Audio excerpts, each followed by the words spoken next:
Well, greetings and salutations, everybody. Welcome to the best damn movie-related show on the planet Earth, the John Campea Show. Coming from right here in our quaint little studio. I'm, of course, your host, John Campea, and this is the show where we talk about the things that we love. Movies and movie news, TV and streaming, all that good stuff. I'm joined in studio today by our technical producer, Jonathan Voico. By hook or by crook, let me tell you. Writer, director, producer, Robert Meyer Burnett. Did you order your Project Hail Mary Lego set? I did not. Oh. I did not know they had one. Rocky looks like... Because we're all adults, Rob. Because I'm over 12, Rob. No, I love Lego. I do too. I'm just messing around. But most importantly, of course, you guys are here. Thank you so much for being here, making our little show part of your day. And here's how today's show is going to go. We're going to start off by talking about a number of predetermined topics we got lined up for you guys. Then in the second part of the show, well, that's the most important part. That's when we take your live comments and questions. If you guys have a thought, theory, opinion, question, or an issue you'd like us to address, go ahead and use the super chat feature and fire it on in. And as long as we deem it appropriate to be discussed on our movie show, we'll go ahead and address it then. Now, we don't keep the chats open for long or for the whole thing. So do try to get them in sooner rather than later, because at some point we are going to turn off the super chats before we get there. All right, guys. With that all down, let's get things started with this. You know, I do believe more movies get made out of the writings of Stephen King than maybe any other writer ever. I mean, it's hard to keep track. And now there's a new one coming. According to a new report in Deadline, Mike Flanagan, the guy who, you know, is bringing us Clayface, looking forward to that. He wrote Midnight Mass, The Haunting of Bly Manor, Dr. Sleep, which I loved, and a plethora of other things. According to this report in Deadline, he is now going to be writing and directing a new version of Stephen King's classic novel, The Mist. Deadline writes the following. Warner Brothers Pictures is reuniting frequent collaborators Mike Flanagan and Stephen King on a new adaptation of The Mist based on the acclaimed 1980 novella. Flanagan will direct and write the screenplay. He will produce through Red Room alongside Tyler Thompson and Spyglass's Gary Barber and Chris Stone. Alexandra Megastro will also executive produce for Red Room. All right. Now, I never read The Mist. I never did read it. I watched the Thomas Jane version of it, though, which the movie's quasi-forgettable. It's not bad. It's not bad. But it has one of the most ball punch endings I have, like, most memorable endings to a movie I've ever seen. Rob, you got to tell me, I'm going to just go out on a limb here and assume that you've read The Mist. Oh, yes. And it has a great audio drama. One of the very first back like 30, 35 years ago. So my question is, did the ending we got in that Thomas Jane version, which again is just like one of the biggest it's a very good question you're about to punches ask. Ever, is that ending in the book, or is that something? No. Oh, it's something they just did for the movie. It's something he added in the. Well, I'm not going to spoil it, but it took the ending further, because the ending still has in the original novella it ends bleakly, but not nearly as bleakly as the movie does. Yeah, that. Oh my God! I wanted to take a cheese grater to my face at the ending of that. Yeah, it was. Oh my God! I think. Look, you know, Frank Darabont made that movie, and he made Shawshank Redemption. He did Green Mile. He did The Woman in the Room was his first film, and he did The Mist. And I do think, I mean, The Mist is what it is, and it has great creatures, and I thought it was a really good adaptation of the story. But that ending, man, I was like, oh my God! The ending, like I said, it's an okay movie. It's an okay movie. Sam Witwer's in it, I believe. Dead Can Dance playing but over. That oh my God. ending made the whole movie worthwhile. Yeah. Like you go out of the theater and you're just thinking about that ending for like months. It's wild. But listen, Flanagan, this is not his first foray into doing Stephen King stuff, is it? Well, he did Life of Chuck this past year. Which he directed as well. He directed, which I loved. Good movie. I really loved it. And he's redoing Carrie right now as a series. Mm-hmm. And now he's doing The Mist. I mean, look, a lot of Stephen King's stuff has already been adapted, to be fair. And Flanagan seems to really vibe with King. I don't think he got nearly The Life of Chuck did not get nearly the love that it deserved, but it was just like it was a great adaptation of the short story. And I look, his Flanagan's House of Usher series with Bruce Greenwood was great. You know, and I love Midnight Mass, and I'm a huge fan. Like we talked about. And that other thing he did with Bruce Greenwood, Gerald's Game. Yeah. He did that, and he did Dr. Sleep. Yep. So Flanagan is like you on one side you've got producer Roy Lee doing like The Long Walk, and he's doing a lot of great King stuff, and on the other side you've got Flanagan, and they're like these competing King factories. But you know, it's going to be interesting to see what Flanagan does with The Mist, because I think he's going to take it in a different direction. I don't know what direction. He's got this, because the story, and you know, even in Welcome to Derry, they kind of alluded to the experiments that happened in The Mist that caused the Mist to show up in the first place, which it would be really interesting to delve into that, you know, you've got the whole thing like what happened to reality when they turned CERN on over in Europe. You know, did our reality shift? Are we in the wrong timeline now? Yes. Yes. But I got to admit too, because this may be straying off a little bit, but all this makes me even more anxious to see what he did for Clayface. Yeah. Because don't forget, he wrote Clayface, which is coming out this year, apparently, which, I mean, I can't wait for us to get our first kind of look at what this movie's going to be like, but I'm really fascinated to see what Flanagan did with that. Anyway, guys, question is for you. What do you think about this? Mike Flanagan is now going to write and direct another version of Stephen King's The Mist. I'm excited to see it. What do you guys think? Whatever your thoughts are, jump down to the comment section below and let us know your thoughts. All right, guys. That down, let's move on to this.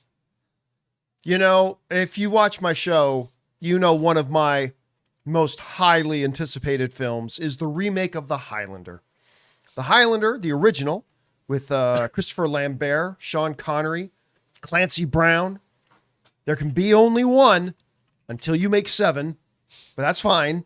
The original Highlander film is the most unique film that's in my top 10 favorite films of all time list.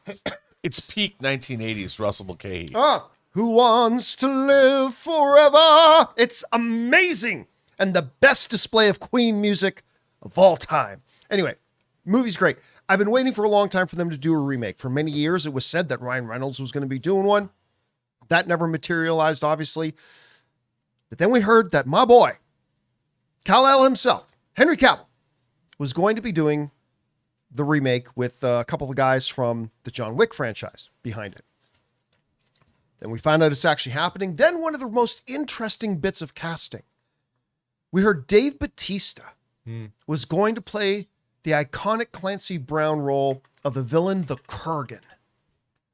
And you guys remember that just a week or two ago, Henry Cavill put out a couple of pictures, first official pictures from the production. Well, now we're getting our first look at Dave Bautista as the Kurgan. As we see him standing here, it looks like him and Henry Cavill just had a fight of some sorts. And this is from Henry Cavill, I believe, social media, where he posted this video of him and the Kurgan standing there. Dave Bautista's upside. By the way, loved Wrecking Crew. Dave Bautista. I'm not used to seeing him with hair. And it's very odd seeing him with some hair as well. Now, I'm going to speculate here for a second. He's wearing a priest outfit. I wonder if this is a recreation of that scene. Right, with the nun. With the nun. Clancy Brown, ladies and gentlemen. So good. Oh, so good in it. You know, it's better to burn out than fade away. And of course, the immortals cannot, huge rule for them, cannot fight on holy ground, so they're in a church. Or is this a little bit of a, divergent thing they're doing where maybe the Kurgan becomes a priest at some point? That'd be different from the original. There you go, Johnny on the spot. I mean, that maybe wherever he goes wearing the collar, he is holy ground. That's interesting. Finding a little immortal rule loophole there. A little bit. I mean, I don't know, but it is really fun seeing this because, look, for those of you guys who have watched me or listened to me or read my stuff going all the way back to the movie blog days, I've been waiting for this. It's not an exaggeration to use the term decades. I've been waiting for decades for this and seeing it all come together now and to see some of my favorite people being involved in it, whether it's Henry Cavill, Big Dave Bautista, who has been kind enough to be on our show a number of times. You know, I love this. I love what I'm seeing. Anyway, Rob, we saw those images just of Henry Cavill holding the sword. Now we're actually seeing some behind the scenes stuff here with Dave Bautista. Just a reminder of how tall both these dudes are. But anyway, Rob, what did you think about the little clip they got? Look, I think this is perfect casting. You know, if you're gonna remake the Highlander, you know, they're remaking the Mist, why not Highlander? But no, I think that this is really great because, you know, the Highlander mythology, assuming you're not going to be aliens, the Highlander mythology was really interesting. And, you know, the Highlander TV series with Adrian Paul was also quite good. Some of the other movies, it had its moments. Yeah, I liked it. I mean, I thought it was a good show. And I think that this mythology is really interesting. And I think that they can delve into this in a way that they can really lay the groundwork for like a trilogy of movies or whatever. Because look, Henry Cavill, he hasn't been used. He was such a great Superman, but even in The Witcher, they didn't play to his strengths. And I think that as Connor McLeod of a Clan McLeod, what great! I want to see that guy. I mean, fighting Dave Bautista with the sword play that they're gonna. I mean, look at him. Come on.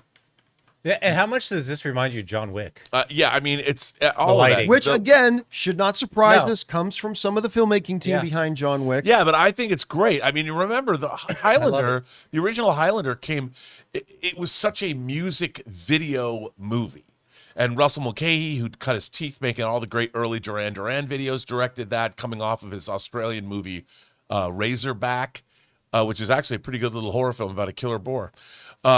Made this, and it was great. I mean, it was great. It's a little cheesy, but it's great. The Highlander is a great movie.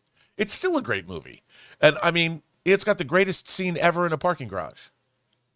Right after a kick-ass wrestling scene. It's so right. I mean, it's so great. I can't wait to see what they do. Yeah. Yeah, again, it's the mythology of the Highlander.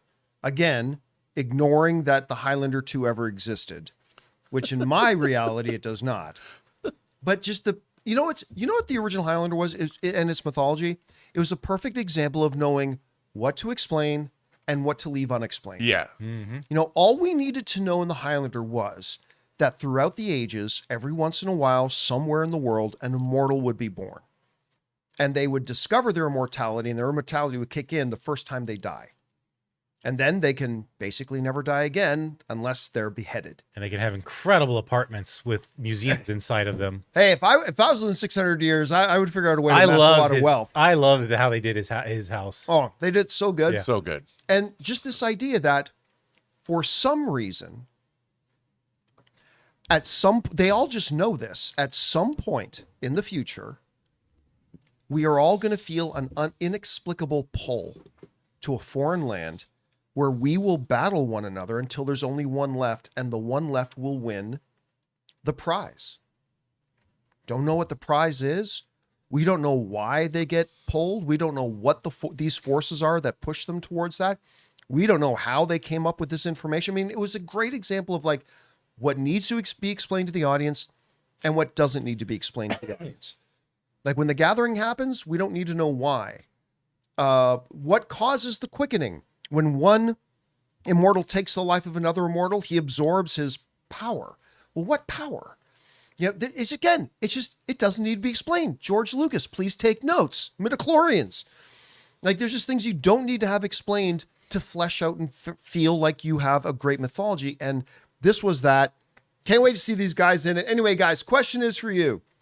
What do you think of our first look at Henry Cavill and Dave Bautista as Clancy Brown's the Kurgan? I love it. Whatever you guys think about it, jump down to the comment section below and let us know your thoughts.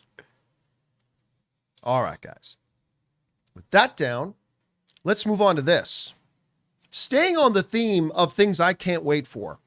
Of course, Amazon is bringing us a God of War series that's going to be following the events of the last 2 games with Kratos and his son Atreus. Incredible stories in both of those games. Absolutely phenomenal. We've gotten just about the whole cast, and it's fantastic.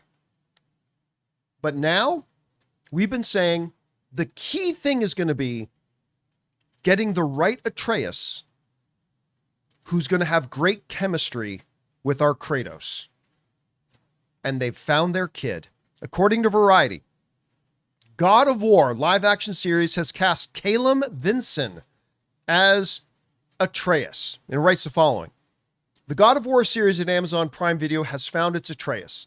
Callum Vinson has been cast as the young god, with the actor set to star opposite Ryan Hurst, of course from Sons of Anarchy, as Atreus' father Kratos. Additional cast members include, and we've gone through a bunch of the additional cast. As previously reported, the series will pick up with the story of the 2 most recent God of War games, in which Kratos must raise his 10-year-old son Atreus while battling gods of the Norse pantheon. Per the logline, father and son Kratos and Atreus embark on a journey to spread the ashes of their wife and mother, Faye. Through their adventures, Kratos tries to teach his son to be a better god, while Atreus tries to teach his father how to be a better human. Now, I don't know much about this kid. I lost my place here. Maybe you can look him up on IMDb, Jonathan. You just want an image of him? No, I want to get, well, here we go. I found it finally. So Vinson previously appeared on the Amazon series Dead Ringers, which I've not seen. Well, he also appeared on hit shows such as The Long Bright River, which I've also not seen, and Poker Face, which I don't remember him in, FBI International, which I've never watched. Next up, he will appear in the 3rd season of the Netflix series The Night Agent, as well as the Friday the 13th prequel. Busy kid! Busy. This kid. Crystal Let me bring Lake. this picture again. You see that Crystal Lake? He's young Jason Voorhees, dude. Come on. This kid has a deeper acting resume than 95% of adults pursuing acting in LA right now. Right. So good for this kid. Just gave this kid generational wealth, man. It's Now, crazy. again, I haven't seen his work. I haven't seen him in anything, so I cannot speak to how good or bad I think he will be. Obviously, though, he's already got a lot of experience, and obviously they think he's going to play great off of Ryan Hurst. If they can get a kid that plays off Ryan Hurst and vice versa, the way Dunk and Egg do Oh, man. in A Night of Seven Kingdoms, then we're in for a treat. Anyway, Rob, you saw this casting. What are your thoughts on this? Well, you know, Ron Moore, show running this. Ron Yep. Moore cutting his teeth on Star Trek The Next Generation, doing Battlestar Galactica, Outlander, doing co-creator of For All Mankind. Can't wait to see the last 2 episodes of season 5. He knows casting, you know, and clearly I don't think they've made a misstep yet.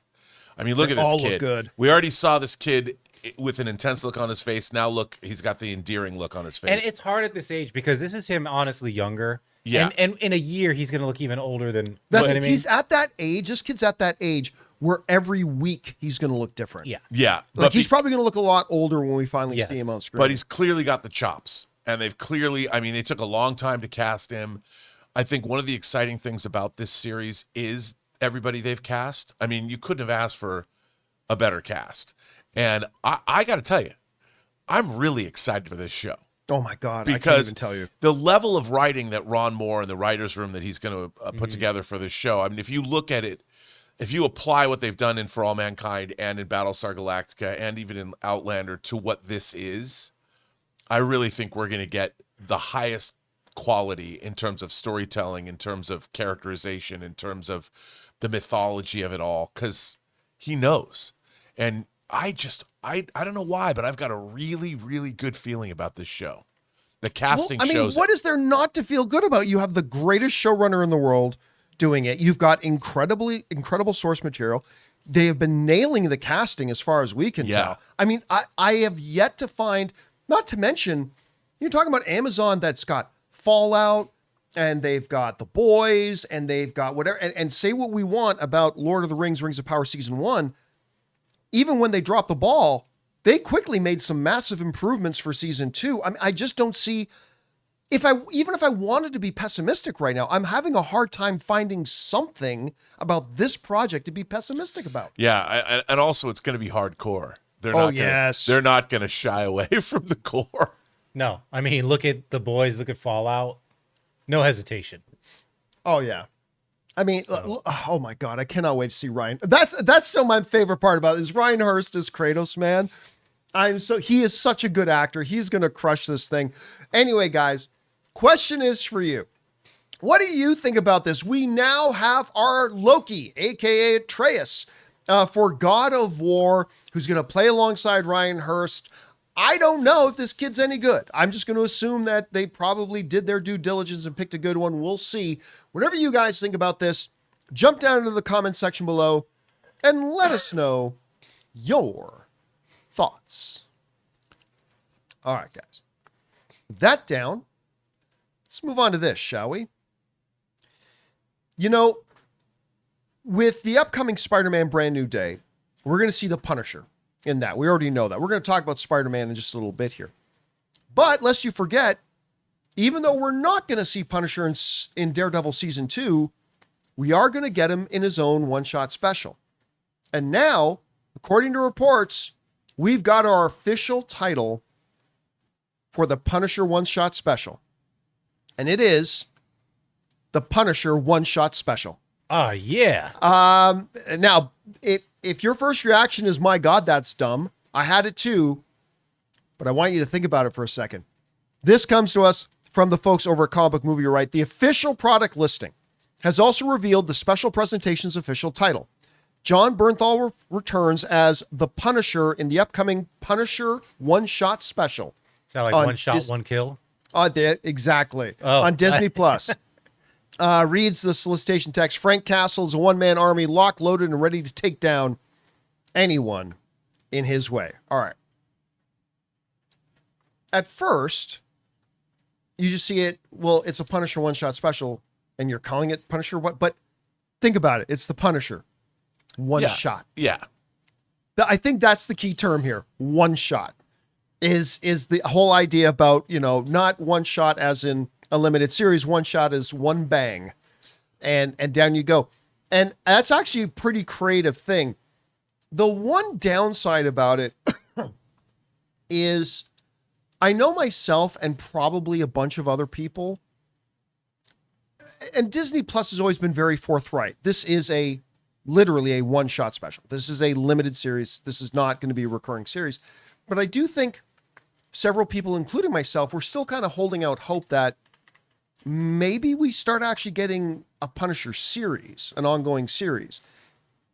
Even though I think there's a clever play on words in the title, this does seem to double down on the whole idea. It's like, no. This isn't going to be a Punisher series. This isn't going to be an ongoing thing. This is a one-shot Guardians of the Galaxy Christmas special kind of special thing. And that's fine. So, Rob, I got to say, while I kind of rolled my eyes at the title at first, now I think it's kind of a clever title. I don't know. What do you think about it? Well, I liked it because the term one shot is a comic book term. Like if they do a single issue of something or a giant size, it's the one shot Christmas special. And, you know, as it was in that article, they used to, for their physical media releases for the MCU early on, would do these one-shot films. You know, like a funny thing happened on the way to Thor's hammer. Uh-huh. Or and those they would. I'm sad that they don't make those anymore because they were fun. You know, they did one with Trevor Slattery in jail. Yep. And so this is hearkening back to something they had previously established inside the MCU. So I think it's kind of funny. Because it's not going to be a 15-minute short. It's probably going to be more like either an episode or a mini movie or whatever. But because it's the Punisher, calling it one shot, the double entendre there, I think is pretty fun. You know, what's not to love? So, I mean, they could have come up with some highfalutin title, but, you know, the Punisher one-shot special, you give us a poster where he's got a gun and a silencer and a scope with a bead on somebody. I mean, it'll be pretty apparent what one shot means. Yeah. I don't think there's going to be a lot of ambiguity. No. I think they're going to be fine with that. Yeah. How are we feeling though now? I mean, I know a lot of people, there was a mixture of tempered excitement because it's not a season of television. Right. It's not a full-fledged movie. How are we feeling today about the fact that we're getting this probably, what's my best guess here? 55 minutes? That's what I'm thinking, between 50 and an hour 10. Yeah. Like literal one-shot special. How are we feeling about that right now? Well, they've done 2 previous. We can look at both They're bangers. And I Werewolf love by them Night both. and yeah, the Guardians Christmas special. I thought they both rocked. And I have to say, I mean, look, we're going to be talking about Avengers Doomsday Till the Cows Come Home. I am deliriously excited for that. I liked Thunderbolts and I liked Fantastic Four. You know, I think the fact that Fantastic Four wasn't Infinity War, but it still was a good Fantastic Four movie. We got Galactus. I love the world they built. Thunderbolts was a really satisfying movie, and if we hadn't been 40 movies deep into the MCU or 35 movies deep, if they came early on, they probably would have been held in even higher regard. Wonder Man was terrific. Yeah, it really was. I love Wonder Man, and now we've got Born Again is coming out. I can honestly say that Terry Metalis' Vision Quest series is going to surprise a lot of people, and I think Marvel's in a pretty good place, and I think we're going to get this also before Doomsday and Brand New Day, and Brand New Day I mean, it's looking pretty. I think the forecast is pretty sunny for the MCU, at least for the conceivable future. I'm excited, and I think obviously this was an idea that didn't John Barenthal himself come up with this idea? He He I think suggested they said it. him and the writer kind of came up with it together. Yeah. Which means it was born out of a creative idea that they both had, they thought was worth pursuing. So it was born out of true creative passion, as opposed to, we want to make a movie about these characters. I mean, they came up with an idea, Barenthal came up with an idea that he wanted to play, which leads me to believe that I'm always happy when something is born out of passion, that you're already ahead of the game, that you're not just trying to cash in, and that Marvel said, yeah, it sounds pretty cool. I mean, that's pretty audacious. You want to do a one-shot with Punisher? That's nice, John. But apparently it was good enough. I mean, John Barenthal, and you too. But I mean, it was pretty good that they greenlit it. So there were people just, they saw value in it all around, which excites me. Especially when you consider, don't forget, guys, they had announced they were done making the special events. Yeah. Like they were not going to make anymore. And then lo and behold, here comes Punisher. Anyway, guys, question is for you. What do you think about this? They're now saying we've got the official title, which is Punisher One-Shot Special, which is actually pretty clever. I mean, I like it. Whatever you guys think, jump down to the comment section below and let us know your thoughts. All right, guys. With that down, we're going to play ourselves a little game now of overreaction. The way overreaction works is really simple. We jump on the YouTube channel. We ask you guys to submit some of your hot takes. And then Jonathan will pick out a few, and Rob and I will adjudicate whether we think your hot take is an overreaction or maybe not an overreaction. So, Jonathan, what do you got picked out there? All right. First up, Rob. Going to hear from Sean Mafia, who says, will we see the most billion-dollar movies? We will see. Oh, we will see. Sorry, I'm dyslexic today. The most billion-dollar movies in a year in 2026? We've addressed this. I think there's a possibility. I don't think it's an overreaction. It's possible. It's a long shot, but I don't think it's an overreaction to say, I mean, you're saying we are. Maybe saying we are is a long shot. That is an overreaction. But I do think it's possible, John. So I don't think it's an overreaction. I'm going to say it's a huge overreaction. Massive overreaction. You got to remember, in 2019, we had $9 billion films. While there are certainly, I think, 9 films that have the potential, only about maybe half of the ones that have potential will actually do it.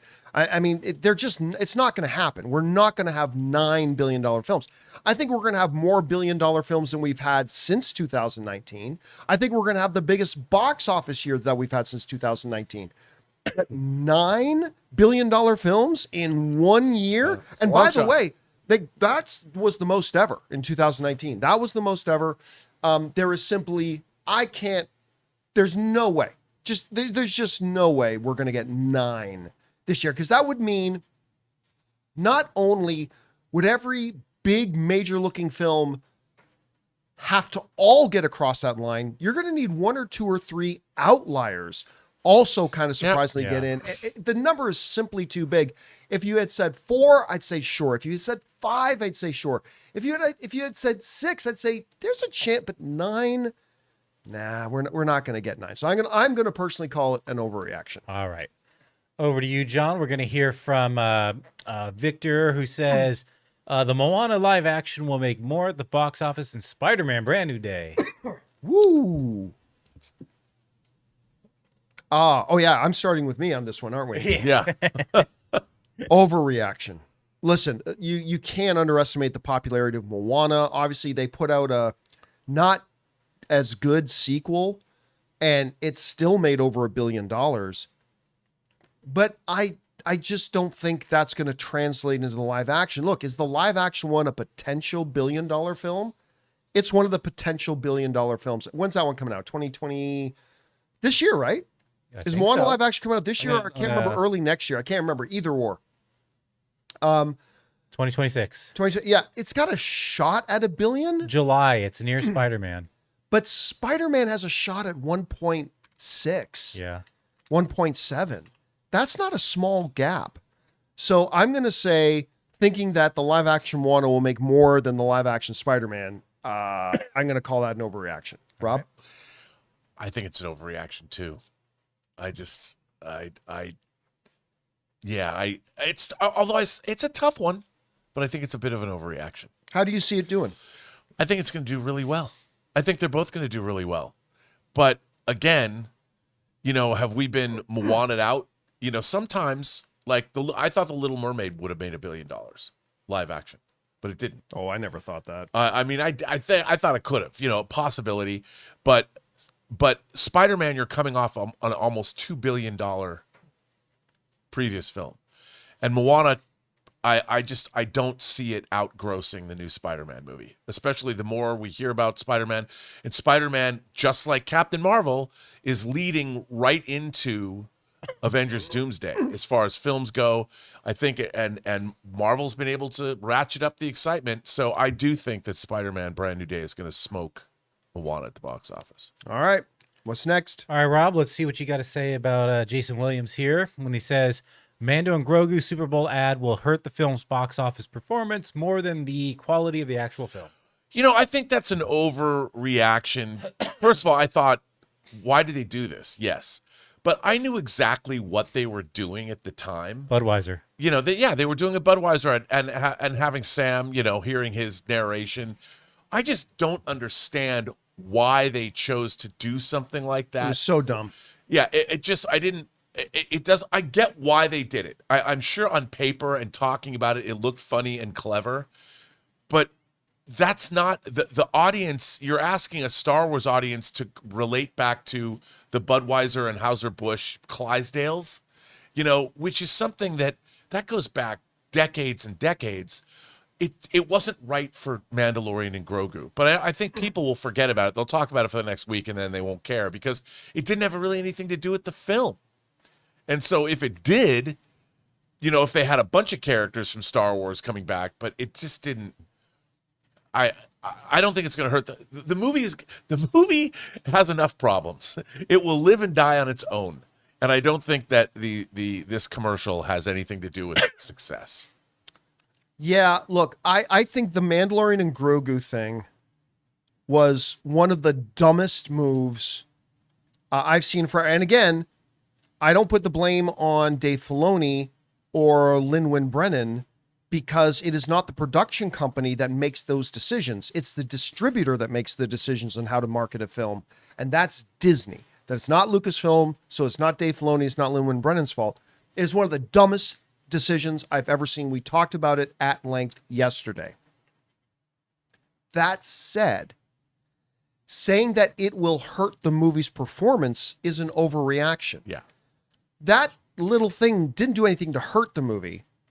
Other than the fact that they literally wasted $10 million on a 30-second spot that was utterly empty. But it didn't hurt the film. Like, it just didn't do anything to move the needle forward. It was a completely wasted opportunity. But I don't think anybody looked at it and go, well, that looks crappy. I ain't going to see that. It didn't change anybody's minds to go see it, but I don't think it turned anybody off from seeing it. Not to mention, we are still going to get new trailers. Yeah. We're still going to get more previews. They've still got months to market this thing. So I'm going to say, while it is one of the dumbest decisions I've ever seen, I don't believe, I'm going to say saying that it's going to hurt the film, I'm going to say that's an overreaction. All right, what's next? All right, we're going to move on to Zach here. Is this an overreaction, John, when he says Night of the Seven Kingdoms has been a better start than both the original Game of Thrones and House of the Dragon? Overreaction. Now, I do think it's a better start than Game of Thrones had. But you got to remember the advantage that House of the Dragon and A Night of the Seven Kingdoms has is that Game of Thrones did come out. Its first episode was literally the first episode in its entire universe. Nothing had been established. We knew nothing, except for the people who read the books. We knew nothing of this world. But I absolutely think House of the Dragon had the stronger start. I mean, listen, I love Night of the Seven Kingdoms. I love Egg and Dunk. I'm loving this show so much. But I remember after watching the very first episode of House of the Dragon, I was like, holy crap. This is ridiculously good. So, I mean, it is a better start than Game of Thrones, but I don't think it was as strong of a start as, say, House of the Dragon. So I'm going to call it no reaction. Rob, what about you? I think it's an overreaction only because you're comparing, I think, apples to oranges. In the sense, in Game of Thrones, they had so much heavy lifting to do with the first episode. They had to drop you in the world. They had to introduce you to these cast of characters. They had multiple locations they had to go to. And they had to tell the audience, well, what is this? Whereas Night of the Seven Kingdoms also gets to rely on that great mismatched buddy energy between Egg and Dunk, and the fact that you have a character in Dunk that everybody can recognize. I think all of us are a little bit of Dunk. And so it's one of those great characters that you're immediately on their side. And you, as you pointed out, we already have the milieu. So we know the world, we know what to expect, we know what he's going to come up against. But that said, I would say it's a very strong television series, by any stretch. It's really well done. And in terms of adding to the pantheon of the Game of Thrones IP, what a wonderful addition to what Game of Thrones and House of the Dragon has already given us. And it's a very different show, very different tone, but it still feels part of that world. Really good. All right, what's next? All right, we're going to hear from Lieutenant John here. Rob says, Barbenheimer and Doomsday events will become more frequent in the next few years.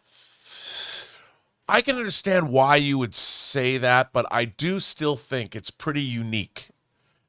This is something that you can't create this out of whole cloth. It's like trying to make a cult movie. Everyone's like, we're going to make the next Rocky Horror Picture Show. You can't do that. You can't have thinking. Rocky Horror Picture Show, that happened organically, by all the crazy people out in the world decided to turn this into a cult movie. You can't plan the fact that Doomsday happened and that you had two movies who lend themselves to calling it Doomsday to follow Barbenheimer. I mean, Barbenheimer, two diametrically opposed movies on the same day, totally different experiences. And the fact that you played off Oppenheimer with Barbie, you had two main characters that couldn't be more different. One is a fictionalized toy brought to life, and the other, I Am Become Death, Destroyer of Worlds. He created the atomic bomb. That in itself is kind of a memeable moment. So I don't think we're going to see, people want to have more of those. But you have to call it an overreaction or not? It's an overreaction. All right. Sorry. I'm going to say it's not an overreaction. You know why? Because Hollywood executive offices love trying to find and chase trends. They love it. I know. And now, listen, we may have to change this depending on how Doomsday does. But if Doomsday even does 50% of what some people think it could do, you are going to start to see a lot more executives calling other executives at other studios saying, how can we take advantage of this? How can we have the next Barbenheimer? How can we have the next Doomsday? And so you're not asking me whether or not it's going to work. You're asking, are we going to see this happen more often? Yeah. But not like every year. I think, yeah, we're going to see it happen more often. And I guarantee you it'll be more than one a year. If any studio executive starts to get the scent that there's some cheap way to make extra money, whether they're right or wrong, they're going to look at this as a trend, as a pattern, right or wrong, and they're going to do their own experiments with it. So I got to say, this isn't an overreaction. I think you are going to see more studios. You're not going to hear any more announced till after Doomsday, I don't think. But after that, I think the circus is open. I think you're going to see a lot of these things happen. I normally don't weigh in, but I think the real test will be if it's the same kind of genre and it still works. Yeah. You know what I mean? I mean, again, we got to see how Doomsday will actually do. Yeah. But I don't think it's an overreaction to say that at this point. All right. All right, what's next? All right, back to you, John. This is our final one. We're going to hear from Danito. Is this an overreaction when he says Wuthering Heights will have a $70 million opening weekend? You know, if you had asked me that 3 months ago, I would have scoffed at it. I mean, that's a massive overreaction. Like $70 million. Like, let's not forget, that's a big opening weekend, especially for a film like Wuthering Heights. Now, since then, I remember we saw a preview for it. My wife, I mentioned, no one's going to see that. My wife kind of brought up, she goes, you know, John, and you look at the popularity of Bridgerton and you look at the popularity of Gilded Age and you look at the popularity of those things right now, on top of it's Margot Robbie, but now the emerging popularity of Jacob Elordi, who's nominated for an Academy Award, and they are marketing this very sexy, very forbidden love, the very tropey, all that kind of stuff. She said, I think you might be surprised. Well, guess what? The box office tracking is suggesting this thing could open as high as 60. And it is not the most rare thing in the world that movies open beyond their expected range. 3 months ago, I would have scoffed at this, but I'm actually going to say it opening at 70. While I wouldn't put money on that, I don't think it's an overreaction to predict it either. So I'm going to say not an overreaction. Yeah. Rob, what about you? I'm going to agree with you. I watched Jeremy Johns' review of this movie before I came in here this morning, and he was surprised at how thirsty the movie was, and how he felt. You guys use look at the trailer, man. Yeah, he felt it in the audience. He's like, he said there was one thing when he pulls Margot Robbie up by her bodice or whatever, and lifted her up. He said you could feel the audience going. It was just funny. It was really funny, and I'm like, okay. Here's the thing. Whenever you have a movie that's designed to be embraced by the female audience, and Wuthering Heights, Heathcliff is one of the great romantic characters from fiction, and this is a thirsty story for a long, and people love it, and it's she has quotes around it. She's amped up that element of the story. So I think you're gonna have mothers and daughters going to see this movie and having long conversations after it's over. But even look how it's shot and the clothing and everything. It looks. Charlie XCX did some music for it. Dude, this thing's good. I have said from the beginning this thing's going to be big. Dude, I got tickets. I'm going to see Crime 101 and this movie on Thursday. There you go. Now, am I the only guy? Yes. Who, in my head canon, when I watched the trailer, I imagined this as the sequel to Frankenstein. The sequel. No, dude. Like, I watched this and I feel like this is Frankenstein's monster, Jacob Elordi. Like he healed and now 40 he's 40 years later, who has healed over and has now finally found his love. And then if you think about it, because, Heathcliff and Homegirl have known each other since they were kids. Yeah. So maybe you could metaphorically say, though, that this, after he was reborn as a true human, kind of like he went through the beauty process or whatever, and that's when he met young Margot Robbie, and they grew up together. But yes, I love. This is now in my head canon. You've put this in my head canon. This is a sequel to Frankenstein. As a matter of fact, Frankenheights, the new Frankenheights. Frankenheights. Here we go. All right, guys, that will wrap up today's session of Overreaction. Thank you to everybody who sent in your hot takes for us to adjudicate. Keep your eyes open for the next time we put out a call for submissions, and maybe you'll see your hot take on the next round of Overreaction. All right. With that down, guys, let's move on to this. Avengers Doomsday is not the next big Marvel film coming. Of course, that one is Spider-Man Brand New Day, which is now just months away. And we're heading towards it. Honestly, we already know John Bernthal's going to be in there. We know Mark Ruffalo's going to be in there. We know Sadie Sink is going to be in there. It's coming. We still don't know a lot about it, except now that we do. If you guys have been around online today, you've probably seen all over the place a bunch of reports that the description of the first trailer is now out. And according to a lot of these reports, like this one from comicbookmovie.com, it's very much like the leaked one that came out a while ago with a number of changes to it. So let's go over and actually read through the description, shall we? Do we want to bring up the spoiler thing, or we're just going to... No, not yet. Oh, we'll not bring yet. up the Okay. spoiler thing in a minute. So All right. this is, because this is just for the television commercial. Oh, yeah. So this is apparently the description of what we're going to get in the upcoming trailer. Scorpion's full suit apparently is going to be revealed in it. The trailer opens with Punisher and Spider-Man. We are going to see Spider-Man fighting the Hand. What? Yeah. You know what that means? Ninjas. Oh, Rob's happy. And of course, that's something that we got in the first leak Yeah. that came out a while ago. But still, I just had to show my enthusiasm. we are going to see Spider-Man fighting the Hand. And the fighting style is similar to that of Shang-Chi, is what they say in the description. Tombstone. Now, we're going to get into some spoilery stuff in a bit. We're still safe for now, but I'm just going to, and it kind of revolves around part of this. Tombstone explains the 3 life cycles of a spider. Peter gains organic webbing. Instead of webs that he makes, in a lab, he gets organic webbing. Bruce Banner and Peter Parker talk about gene mutation, which leads us into something which we'll talk about in a minute. Peter and MJ are at a party, and MJ is about to kiss another guy, so Peter quickly looks away. Peter is shown stalking MJ and Ned. There is a hallway scene with Peter and MJ talk, and MJ says, "Just your friendly neighbor." Of course, a little play on Friendly Neighborhood Spider-Man. So that's the written description.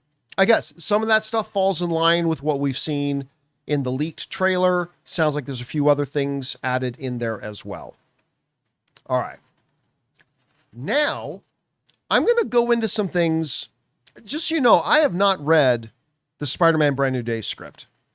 So, but we are going to go into some things that I've heard that I cannot verify their veracity or not. These could be totally false, all that kind of stuff. So, so just, film fan to film fan, talk about some of the stuff we've read around.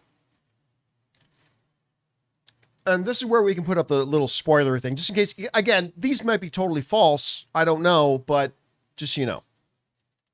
All right, so up to the part where it's talking about Tombstone talking about the life cycles of a spider and Bruce Banner and Peter talking about gene mutation. All right. What I had heard a couple of months ago, and again, this does not come from an official studio source, okay? So this could be real, might not be real. What I heard a number of months ago was that Peter's genetics themselves were kind of altered, obviously, when he got bit by the spider, because he's got the powers of the spider. In the vein of Jeff Goldblum in The Fly, we're going to see Peter mutate into a spider being, like literally mutating into a spider. Kind of like, again, The Fly in many ways. They've done that in the comics too. They have. So so it sounds like they might be going off of some of that. And one of the main things of this movie is them trying to race against the idea of how to prevent Peter from, mutating totally. Now, this is not going to come as a surprise to anybody, but also talking about gene mutation, the general consensus out there right now is that the discussion is over. Sadie Sink is indeed Jean Grey. And that the guy, I keep forgetting the actor's name from Devour Festulence, from Severance. Yes. Tillman? Is that it? I keep forgetting his I'll look name. it up. Anyway, I'm sure someone in the chat knows it. you know, the word going around is that he is the head, Tremel Tillman. that's what it is, that he is the head of the Department of Damage Control, which we just saw in Wonder Man. And that this is going to kind of be the setting up of the anti-mutant thing, because Jean Grey is kind of being hunted because she's a mutant. And again, of course, that'll go back And more. pre-Xavier's school. And Probably. a pre-Xavier School of the Gifted, of young gifted students. So, again, it's just that some of the points of the description seem to back up some of those rumors that I had heard before. Again, this isn't like us talking about Avengers Doomsday where we do know or don't know whether something is or is not true. This is one of those things where I just don't know. I just read this. I heard this a while ago. Maybe it's true, maybe it's not. But it is interesting that it does kind of line up with what we're seeing in the description so far. I got to believe we're getting this trailer soon. Yeah. I got to believe we're getting this trailer soon. I mean, I'm still a little bit surprised we didn't get one at the Super Bowl. Mm-hmm.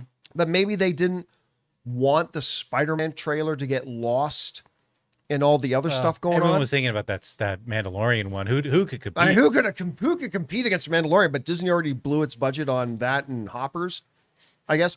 Anyway, Rob, you read the description.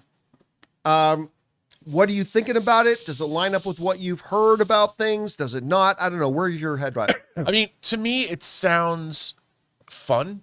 You know, it sounds really interesting. The hook, it sounds like there's a lot of stuff going on. Like, look, you know, fighting ninjas is what I'm all about. But the underlying story about, you know, Peter, no one knows who he is. Now he's dealing with the fact that he's mutating is pretty interesting. That makes sense to why he would go seek out Banner. And also, we forget that Peter does have he is a prodigy himself. He is a scientific prodigy himself. So it'd be really interesting to see, like, if he discovers, one of the great things about the movie like The Fly is that Jeff Goldblum was a scientist and he can see and sort of document what's happening to himself. And that's going to be really interesting, is to see how Tom Holland plays off, like, oh my God, I have organic web shooters. What's happening to me? Mm-hmm. I mean, I like that idea. And that's a great thing to set up for a character, a great antagonistic. What do you do when your body is transforming? How do you handle that? So, and I like, if Sadie Sink does come in and you have the conversation, is being a mutant a bad thing? And for Spider-Man, it might very well be, you know, whereas Sadie Sink's like, this is how I was born. I don't think it's a bad thing. I like what they're setting up here, but it seems like there's a lot of disparate elements and I don't know how they're going to bring it all together. I'm sure they know. So I'm looking forward to it. I mean, it sounds good to me. All right, guys. Question is for you. What do you think about this? There is apparently this description out there now about the first trailer. Sounds like it's going to be pretty exciting. I'm guessing it's going to probably come out within the next 2 to 3 weeks. I don't know that for a fact. That's just me guessing. And also, what do you think about some of those, you know, rumors and reports that are floating around out there that we're going to see Spider-Man literally evolving into a spider, that Sadie Sink is Jean Grey, which is something most of us have been speculating for a year anyway. I don't know. Whatever you guys think about this, jump down into the comment section below and let us know your thoughts. All right, guys. With all that down, it's time for us now to move into the most important part of our show, which is, of course, taking your live comments and questions. But before we do, we're going to do 2 things. One, bid good afternoon to writer, director, producer Robert Meyer Burnett. Great job as always, my friend. We'll talk to you tomorrow. Good to be back. And of course, the other thing that we need to do right now is take a second and thank the sponsor of today's episode of the John Campea Show, our friends at Mando. We want to take a second to thank the sponsor of today's video, Mando. Hey guys, I may be married now, but I remember the whole checklist we'd all go through before a first date, right? Fresh haircut, clean car, maybe you're replaying a conversation in your head like, don't screw this up. But the one thing that is absolutely non-negotiable deodorant. And that's why for a while now, I've been using Mando. What I love most is how confident it makes me feel knowing odor is just handled, like not masked, handled. Mando is a whole body deodorant, so you can use it anywhere. Pits, feet, thighs, wherever you need it. And yeah, that peace of mind is real. My personal favorite is the solid stick. It's super easy to use, goes on clean, and it just works all day. It's created by a doctor, and it's clinically proven to control odor for up to 72 hours, which is wild. Some guys try to cover odor with scent. Mando men get the job done right. Don't mask it, Mando it. You can find Mando at major retailers, but for the best deal, head to shopmando.com. For limited time, new customers get 20% off site-wide plus free shipping when you use my code Campea at shopmando.com. That's shopmando.com, code Campea. Support the show and check them out. Mando's got you covered. And thank you to our friends at Mando for sponsoring today's episode of the John Campea Show. All right, guys, with that down, let's get over to the important stuff. Your comments and questions, shall we? Jonathan, what we got up first? First up, Svein says, have you seen the Muppet Show special that aired last week? Would love to get a full season of this. We need to have an episode of the Muppet Show with Weird Al as a guest star. I haven't seen it, but I want to. I really like the Muppets. I haven't seen the new thing. And you know what? This is it is what it is. I didn't watch it because what's-her-face was the guest. What's her name? Carpenter or something? Oh, yeah. Sabrina Carpenter? I'm just not a fan. I don't like her music, and so I kind of skipped watching it. I'm not saying that's a good reason to. I'm not saying it's a bad reason to. It's just that I didn't feel any enthusiasm to kind of check it out. Now, that being said, I've heard it's pretty good. Mm-hmm. I've heard from a couple people that said they liked it. So I might check it out at some point. It's just hard because I just don't like the person that they had on it. But that's just me. All right, what's next? All right. I'll read this, but we can't give stock advice. So just so you know, Tyler, but I'll just go ahead and read it. With the hope that 2026 box office year will be great for movie theaters, we hope that too. Is it worth buying stock at AMC since it's so low right now, around 150? It's actually in the $30s. What other stocks might be a good investment? Oh yeah, well, there's no chance in hell I'm going to give. We are not financial advisors. We cannot give financial advice. All right. I can tell you what I've thought about doing for myself. I mean, listen, we talked on the show before, Jonathan, that just like we've said that, you know, for us as total amateur people, not experts, that I've thought about buying some stock in some movie theaters, considering the year that we are expecting 2026 to be at the box office. Yeah. But again, don't take that as me making a formal recommendation. Yeah, you've got to do your own research, exactly. Man. Yeah. All right, what's next? Global Gobbler says July 2026 Minions, Moana, Odyssey. Odyssey's in July? Spider-Man versus December 2026, Jumanji, Dune, Avengers. Who will make more at the box office? That's a good matchup, though. With Dune and Avengers, that could, you know. But then Spider-Man and then Odyssey, Moana, man, and Minions. That's stacked. December's gonna make more money. I mean, it's just the very fact that you've got Avengers there, and then Dune's gonna do really well. Jumanji has always done very well, and the thing is, more people go to the movies in late December than any other time of the year. That's just a statistical fact. That's not an opinion. That's not an if. That's a statistical fact. So, because of all that and the fact that Avengers Doomsday is in there, it's a great question, but I think we're going to see December make more money than July. Yeah, and I don't know why, but I thought Odyssey was in May, but it is in July. Yeah. All right. All right, what's next? Luis says, is there a movie you think is really good but is difficult to watch because it's hits too close to home? I don't know about hits too close to home. I mean, there are movies that are amazing that I have a difficult time watching because they're hard. Like, I'll never watch Schindler's List again. It's one of the all-time great movies. I can't watch it again. Detroit is another one that I would have a very, very hard time watching. Yeah, Life is Beautiful. I feel the same way, too. Oh, my God. Life is Beautiful. Yeah, is another one. But one that hits really close to home. No, I really don't. I don't have one. Do you got anyone that's like that for you, Jonathan? Not one that hits close to home that I just can't do it. No, it's just subject matter. Like, I've seen Selma, but watching stuff like Mississippi Burning and Selma, it's not the greatest feeling.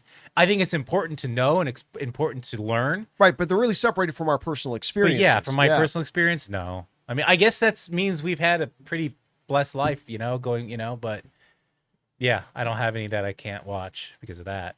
All right, what's next? Reggie says, with the Super Bowl being on ESPN next year, will Disney still have to pay for big game spots like Secret Wars or Starfighter? Yep. Yeah, even when you're companies that are under the same roof, you have to account for all the spending that happens. And so, yes, Disney, the theatrical distribution company, will have its budget for certain movies, and they're going to have to hand money over to the ESPN networks side of it for those things. Otherwise that's antitrust. So yes, they still will. Mm-hmm. All right, what's next? Mark says, between Chairwatch, fake trailer leaks, and Grogu's Super Bowl ad, does Disney's marketing run the risk of trying to be too clever for its own good? Well, I mean, I really don't think they've made a major fumble other than the Mandalorian thing. What was the third thing they mentioned? Like there was Chairwatch and what was the other one? The Super Bowl ad. Was that the only and two? Chairwatch and fake trailer leaks. And the fake trailer leaks did nothing but generate buzz and get people talking. Not to mention it didn't cost them anything to do it. So again, I personally think the only real, I thought Chairwatch was stupid, but it didn't do any harm. I mean, they could have literally just posted a piece of paper and filmed it showing the names of everybody, and it would have accomplished the same goal. So yes, Chairwatch was dumb, but yeah, I really don't see any harm done. I guess if all they did was Chairwatch style, or all they did was like that Super Bowl ad with the Mandalorian, but that's not all they do. Like if that was the final Mandalorian trailer, can you imagine? Then yeah, but it's not. It's just it's a wasted opportunity. That's all. Yeah. All right, what's next? Junk Muffin. I like that name. Hey John, have you seen the Sidney Lumet movie, The Verdict? Truly love that movie so much. Has become one of my all-time favorites in recent years. Paul Newman and the woman who played the High Priestess in Dune. I gotta. Charlotte Rampling. That's her. Yes. Yeah. And that one too. Yeah, that was like one of the great legal dramas at the time. Yeah. I used to love that movie. I loved it. All right, what's next? Then we got Samuel. Hi, John and crew. From what you know. Always starts great when they say that. Does Doomsday finally establish the new core characters of the MCU? And if so, are you happy with their choice? Not going to address that for obvious reasons. I'm not going to address that, unfortunately. All right, what's next? Attack of the Mushi. Hey, John. We already got that. Zach Pasta Sauce Walters. Hey, John. You need to play your character from Hulk again to save Josh Gad. Well, I am shocked that we haven't seen John Campea will return in. As I said, we cannot discuss things that happen in Doomsday. I know. That's all I'm saying. Yeah. So let's move on. Yeah. Jake the Galbo says, John, if you are ever on a trial of 7, I would fight for your honor. That's a $20 super chat. Oh, thank you for that, man. I wouldn't need the other 6. No, man, I'll tell you what. I thought the whole mythology of the trial of 7, I thought was great. I ended up doing some YouTube diving and found some videos years old videos, like back from when the books came out, but like describing the background and everything of the trial of 7. It's actually really, really cool. I kind of like it. So I cannot wait for this next episode, dude, of Night of the Seven Kingdoms. It's going to be so good. Oh, me too. All right, what's next? Yeah, and someone was like, John was in Hulk? Yes, like we're not joking. He was in Hulk. Jay, Nirvana, the band, Nirvana, the band, the show, the movie was amazing. I don't think I understand I'm guessing the it's like a live. I'm guessing what it is. It's a live concert movie of Nirvana, which sounds cool. If they did that, I'm not familiar with it. Yeah, me either. All right, what's next? Tony Lamar, the Grogu Super Bowl was Kathleen's last straw. Again, it had nothing to do with Kathleen Kent. Just like I said, it had nothing to do with Dave Filoni and Lin-Wen Brennan. It is not the production company that makes marketing decisions. Lucasfilm has no control or say over how Lucasfilm's movies are marketed. The distributor does that, and that's Disney. Disney has their distribution arm, and they are the ones who make the decisions on how to and when to market a film. And that's why I was very quick to point out yesterday and today that, like, this isn't Dave Filoni and Lin-Manuel Brennan's fault. It certainly wasn't Kathleen Kennedy's fault. This is the people at Disney, the distributors, marketing offices. This is their fault. All right, what's next? Ronaldo says, "Hey, John and crew. So I'm a reviewer, and I'm planning on going to CinemaCon this year for the first time. Oh, nice. My question is, when I'm filling out my application for a non-member pass, what do I put for work?" You know what? This, good luck going. But I should not be telling you how to fill out your application. Yeah, because then it's like, what if it's because inaccurate? not because I don't want to help you out, but it's because I don't want to get myself into like, oh, if I tell you something and you put down something and then don't get thing, then I'm going to sue John Campea. I mean, I'm not saying you're going to do that, but you got to be careful in today. So, all I'm going to say is it's pretty straightforward. The application process is pretty straightforward, but I cannot tell you what to put in there because that's just leaving myself exposed. Yeah. And so I just can't do that, unfortunately. All right. What's we next? got Wayne. Thoughts on the video game Dispatch? Oh, I loved it.